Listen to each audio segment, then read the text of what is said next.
As cases of coronavirus reach above 1,300 in South Dakota, healthcare workers on the front lines are gearing up to fight for the lives of their patients.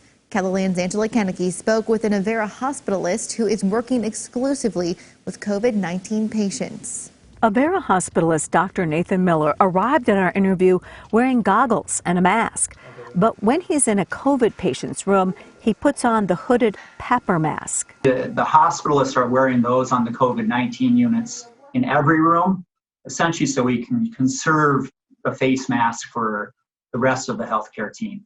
Dr. Miller says everyone at the hospital, from nurses to physicians to housekeeping, is picking up extra shifts right now. What we've seen is a slow, steady increase in the number of patients with COVID-19. 36 patients are currently hospitalized with the illness in South Dakota.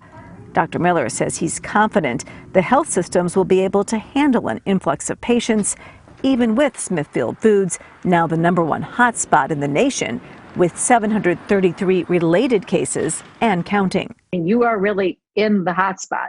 You, as a physician, are really in the hotspot right now. Do you feel that? Do you feel that pressure? You can feel it ramping up a little bit, yes. I do feel we have a good plan in place, and I feel we have a good surge plan in place for if we need to have additional personnel. Dr. Miller says everyone working in the hospital is concerned about bringing the virus home. Dr. Miller is married with 3 sons, ranging in age from 5 to 10.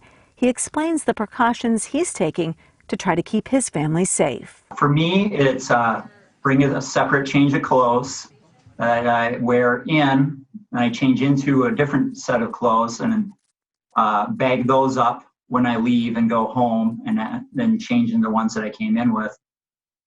Shower before I see anyone as well. Do you stress about that? Does it? Yeah. I try not to because, as my wife said, we should take it one day at a time, because if you look too far in the future, it could be overwhelming. Are you nervous about what's to come in the next few weeks?